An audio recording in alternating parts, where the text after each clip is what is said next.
서기 570년 4월달 지금의 사우디아라비아 반도 홍해를 끼고 있는 메카라는 도시의 한 가문 하심 가문에서 한 남자아이가 태어납니다. 할아버지는 그의 이름을 무함마드라고 지어주게 되죠. 경제적으로 힘들었던 그의 가족을 부양하기 위하여 메디나로 장사를 하러 갔던 그의 아버지는 메디나에서 무함마드가 태어나기 전에 사망을 하고 무함마드는 유복자로 태어나게 됩니다. 그런데 어머니마저 6살이 되던 해에 사망하고 할아버지가 그를 부양했으나 역시 사망하고 삼촌 집에서 양치기와 장사를 하는 삼촌을 따라다니면서 어려운 10대 생활을 보내게 됩니다. 그러나 20대에 그에게 하나의 행운이 찾아오게 되는데요. 당시 미망인으로서 무역회사를 운영하던 카디자라는 사람이 운영하는 무역회사에 취업을 하고요. 그의 성실함에 빠져버린 카디자는 무함마드에게 15살의 나이 차이에도 불구하고 청혼을 하고요. 둘은 곧 결혼하게 됩니다. 아들 둘, 딸 넷을 낳고 행복한 삶을 살게 된 무함마드. 그러나 또다시 불행이 그를 찾아옵니다. 무함마드의 자녀 6명 중에 딸 파티마만 살아남고 모두 사망하고 마는 것입니다. 이런 불운한 삶에 대한 물음이었을까요? 언젠가부터 메카시에 있는 히라라는 산을 찾게 되었고 그곳에서 한 동굴을 발견하고 그 동굴에서 수년을 묵상을 하던 중에 40세가 되던 서기 610년 그를 찾아온 가브리엘 천사를 만나게 되고 가브리엘 천사로부터 하나님에 대하여 듣게 되고 또한 무함마드가 하나님의 말씀을 인류에게 전하는 사명을 받은 자로서의 삶을 살아가야 함을 깨닫게 됩니다. 이렇게 해서 서기 610년 첫 계시를 받고 복종을 뜻하는 이슬람이라는 또 하나의 아브라함의 종교가 탄생을 하게 되고요. 또한 이슬람교의 경전인 꾸란은 하나님의 말씀을 하나님의 마지막 말씀을 담은 그릇이라고 합니다. 여기서 잠깐요.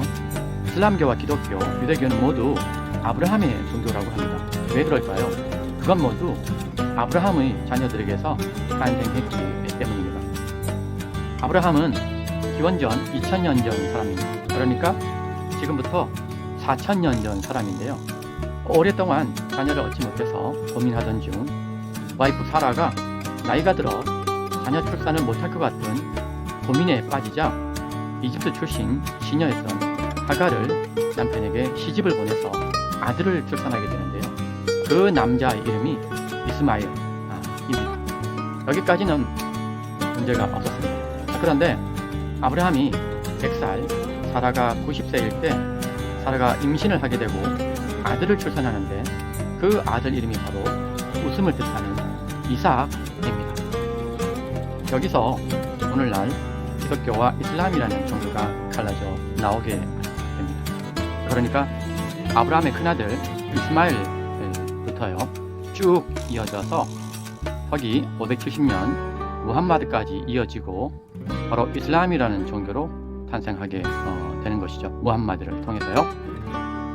또 작은 아들 이삭으로부터 야곱과 에서를 거치면서 야곱의 아들 중에 넷째 유다에서 유대교라는 이름이 탄생을 하고요. 계속 이어져서 예수님 시대로 이어지면서 기독교라는 종교로 탄생하게 되는 것입니다. 바로 여기서 기독교와 이슬람교 간에 극강의 대립을 이어지게 하고 있는 교리 문제가 하나 발생을 하게 됩니다. 바로 하나님의 아들, 하나님이 말씀하신 그 아들이 누구냐라는 겁니다. 기독교는 당연히 아브라함의 둘째 아들 이삭이라고 할 것이고요. 이슬람교는 첫째 아들 장남이죠. 이스마일이라고 할 것입니다. 그런데 기독교와 이슬람교는 이 문제를 서로 절대로 양보를 할 수가 없는 문제입니다. 인정을 할 수가 없는 문제입니다. 인정을 하는 순간 수천 년간 이어져 온 교류가 한순간에 와르르 무너지기 때문인 것이죠.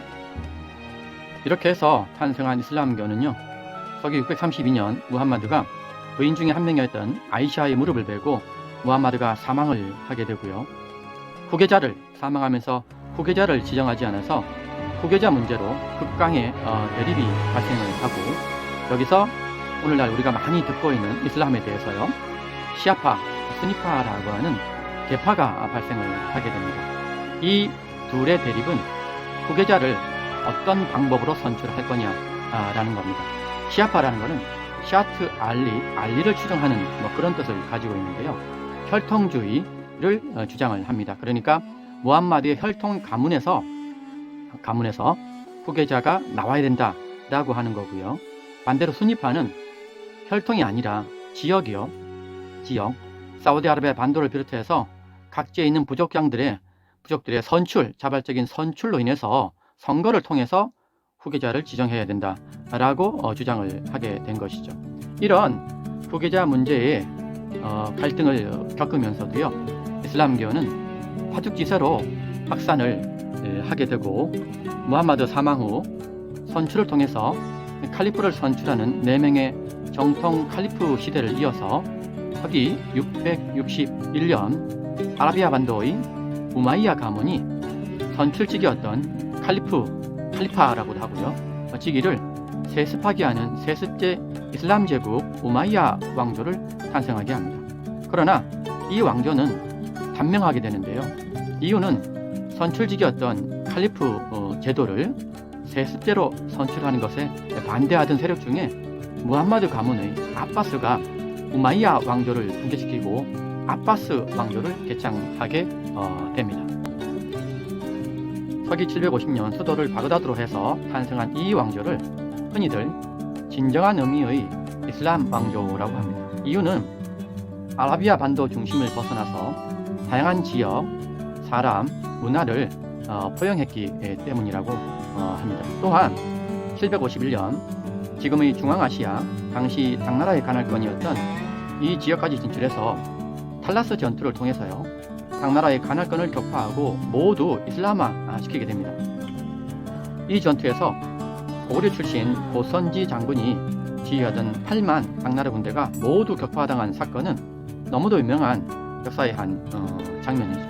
이렇게 글로벌 이슬람 문화를 지향하던 아바스 왕조도 13세기 전 세계를 하나의 단일 무역권으로 통일하려던 동북아시아의 유목민족이 건국한 몽골 제국의 서진에 1298년 수도인 바그다드가 징기스칸의 손자 훌라구에 의해서 처절하게 파괴됨으로써 막을 내리게 됩니다. 아바스 왕조도 멸망하고요. 그 이전부터 각지에서 정통을 내세우는 이슬람 왕국들이 난립을 하게 되는데요. 스페인 꼬르도바의 우마이야 왕조요. 그리고 이집트, 지금의 이집트죠. 수도 카이로를 중심으로 파티마 왕조, 그리고 맘룩 왕조, 다시 이라크의 수도인 바그다드요. 터키계 장기 왕조요. 그리고 지금의 시리아의 수도 다마스커스를 중심으로 아이유비유 왕조라는 왕조로 난립을 하게 됩니다. 이렇게 난립을 하다가 지금이 몽골 지방 근처에서요, 서기 552년 건국한 볼골국이 오랜 시간 서쪽으로 진출을 하게 되고요. 9세기, 10세기에는 중앙아시아 지역까지 진출하게 됩니다. 이곳에 진출해서 이 투르키의 볼골 국가는 모두 이슬람으로 개종을 하게 됩니다. 계속해서 서쪽으로 진출을 해서 서기 1453년 유럽의 자존심, 유럽인의 명예였던 동로마 제국을 격파하고 문을 닫게 한 후 지중해를 거의 다 접수하고요. 오랫동안 혼란에 빠져있던 이슬람 왕조를 통일하고 새로운 칼리파 시대를 이어가게 됩니다. 그 새로운 중심은 바로 이스탄불입니다. 그 상징의 중심에 바로 블루모스크라고 불려지는 슐탄 아흐메드 모스크가 있습니다. 모스크요. 여기서 잠깐 모스크에 대해서 말씀을 드리면, 모스크는 영어식 표현이고요. 아랍어로는 마스지드라고 합니다. 뜻은 이 말을 땅에 대고 절을 하는 곳, 입니다. 아랍 지역을 여행하시다 보면 다양한 형태의 모스크를 보실 수 있습니다. 이집트의 모스크, 인도의 타지마할, 이란의 모스크, 터키의 모스크요. 이렇게 형태가 모두 다른 걸 보실 수 있는데요. 왜 그럴까요? 그건 특별한 형식이 없기 때문입니다. 세 가지만 갖추면요. 그러니까 모스크는 세 가지만 갖추면 모두 모스크라고 불리웁니다. 건물의 형태는 어떻든 상관이 없어요. 세 가지는요. 첫째, 미나렛입니다. 모스크 하면 떠오르는 이미지가 있죠? 바로 뾰족한 첨탑일 겁니다. 사진에서 보이는 바로 이 탑이 미나렛이라고 불리는 탑입니다. 뜻은 빛을 준다 라는 겁니다. 이슬람인들의 신성한 5가지 의무 중에 하루에 5번 기도 시간이 있는 거 아시죠? 그때 저 탑에 올라가서, 옛날에 그러니까, 기도 시간이 다가옴을 알리는 방송을 하는데요. 바로 그 용도입니다. 그때 그 방송은 아잔이라고 하고요. 곡성이라는 뜻을 가지고 있습니다. 이거는요, 불교의 종소리나 기독교의 종탑에서 나는 종소리 있죠? 같은 거라고 보시면 되겠습니다. 두 번째요. 모스크 내부의 한쪽 벽면에요. 미흐랍이라고 아주 화려하게 장식된 곳을 보실 수가 있는데요. 역시 사진을 같이 보시면 도움이 좀 되시겠죠? 바로 기도할 때 기도의 방향을 알려주는 곳입니다. 그 방향은 바로 이슬람이 탄생한 사우디아라비아 메카죠. 기독교의 가톨릭 성당의 제대가 예루살렘 방향으로 하고 있는 거 아시죠? 똑같은 의미라고 보시면 되겠습니다. 세 번째요. 역시 모스크 내부에 중앙에 높은 계단으로 된 곳을 보실 수가 있는데요. 이곳은 종교 지도자가요, 코란을 읽어주는 곳입니다. 이렇게 이 세 가지만 갖추면요, 건물의 형태는 어떤 거라도 관계가 없습니다. 블루 모스크는 이 모든 걸 다 가졌고요. 형태도 둥근 돔을 이어서 만들어 곡선도 정말 아름답습니다. 이 모스크의 정식 명칭은 술탄 아흐메드 모스크입니다. 1609년에 시작을 해서요, 1616년에 완공한 사원입니다. 그런데 별칭으로요, 블루 모스크라 불리는데요. 이것은 기독교 중심의 유럽인의 당시 이교도라고 불렸던 이슬람교에 대한 일종의 알러지 반응입니다. 십자군 전쟁 때부터 이 세계에서, 그러니까 기독교 세계에서요, 없어져야만 했고 없어져야만 했던 이교도인 이슬람 교도들의 성전인 모스크를요, 그것도 이슬람교의 수장의 이름으로 부르고 싶지 않았던 거죠. 그래서 내부에 22,000장이나 들어간 파란색 타일을 보고요, 그대로 사용했던 거죠. 블루 모스크라고요. 모스크는 아랍 세계를 다니시다 보면요, 정말 많이 보실 겁니다.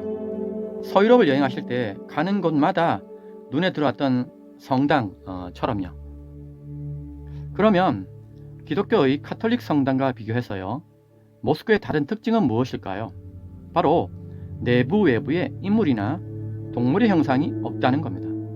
성당을 떠올려 보시면요, 내부 외부에 엄청난 성화, 성상, 동물상들을 보실 수 있습니다. 그런데 이슬람 모스크는 그런 모습이 없습니다. 사람이나 동물 같은 모습을 창조할 수 있는 건 신의 영역이고, 또한 신의 형상은 그 누구도 알 수 없기에 어떤 형상을 만들어서 기도하거나 신의 이름으로 부르면 우상 숭배로 흐를 수 있어서 이런 면을 원천 차단하기 위해서 금지한 것입니다. 이 특징이 성당과 비교해서 가장 도드라진 특징입니다. 그러면 이슬람인들은요, 어떤 방법으로 그들이 말하는 신을 표현할까요? 신앙을 표현할까요? 바로 사람, 동물 이외에 허용된 것, 식물 모양, 코란 글자를 조각처럼 벽면 기둥 등에 장식함으로써 그들의 신앙심을 표현합니다. 그래서 모든 모스크에 가보시면 각종 타일에 식물 모양 장식이요, 이걸 아라베스크라고 하죠, 글자 등이 빼곡하게 조각되어 있는 것이죠. 또 하나, 모스크는 단순히 기도하는 장소일 뿐입니다. 성당처럼 하나님의 집, 하나님이 거하신 곳이라고 부르지를 않습니다. 신은 어디에나 있기 때문입니다. 또 하나, 모스크를 보시다 보면 도드라진 특징 미나렛이라는 첨탑인데요. 이건 제가 아까 설명드렸죠. 그런데 어떤 모스크는 첨탑이 하나, 두 개, 네 개, 여섯 개 이렇게 개수가 다른데요. 바로 권위의 상징. 모스크는 가진 자들이 기부한 돈으로요, 또는 완공을 해서 지역민들에게 기부를 했는데요. 이때 기부를 한 사람의 신분에 걸맞게 또는 그 사람을 띄워주는 방법으로 미나렛 개수를 늘려주었던 거죠. 블루 모스크는 그런 모스크 중에 하나인데요. 첨탑의 개수가 무려 6개입니다. 여기엔 일화가 하나 있는데 야사입니다. 당시 술탄이었던 술탄 아흐멧은요, 토카프 궁전을 출입할 때마다 그의 눈과 가슴을 두들게 된 건축물이 하나 있었습니다. 바로 동로마 제국이 건축한 세계 8대 불가사의라고 하는 아야소피아 성당이었습니다. 이스탄불은 이미 1000년 넘게 이슬람의 땅이었습니다. 그런데도 여전히 이스탄불의 상징은 성당인 것이 그의 자존심을 건드렸고요. 맞은편에 아야소피아 성당보다 더 크고 화려한 모스크를 건설하라고 지시하게 됩니다. 그리고 또 하나, 첨탑을 모두 황금으로 장식하라는 지시도 빼놓지 않았죠. 여기서 첨탑을 황금으로 장식하란 이 말이요, 오해를 사서 첨탑의 개수가 6개가 되었다라는 겁니다. 무슨 말이냐면요, 터키어로 금은 알튼입니다. 금이라는 뜻이 여기를 가진 단어예요. 그러니까 알튼입니다. 그런데 터키의 숫자를 보면 알튼에 비슷한 말이 숫자 6입니다. 숫자 6은 금을 뜻하는 알튼에서 니은자만 쏙 빼고 말한 발음을 합니다. 알트라고 하죠. 실무자들이 이 황금을 뜻하는 알튼을 니은자만 쏙 빼버리고 6을 뜻하는 알트로 생각을 하게 되고, 그 결과 첨탑의 개수가 6개로 되었다라는 거죠. 마치 코미디 같은 이 일화는요, 그럴듯해 보이지만 이미 16세기, 17세기면요, 오스만 제국이 쇠퇴의 길로 가고 있었기에 첨탑을 모두 황금으로 장식하기엔요, 경제사정이 좋지 않아서 실무자들이 금이라는 단어를 일부러 숫자 6으로 해석해서 건설했다라는 게 설득력이 있어 보입니다. 이렇게 해서 탄생한 블루 모스크는 이스탄불 관광의 핵심이고 또한 이슬람 성전을 상징하는 건축물로 우뚝 서 있습니다. 오늘은 이슬람의 대략적인 역사와 이슬람의 상징 모스크를 핵심만 담아서 설명을 드렸고요, 영상에 담았습니다. 다음 편에서는요, 블루 모스크의 주인공에 대해서 영상에 담아 보도록 하겠습니다. 주중에 전문 여행TV의 앤디였습니다. 감사합니다.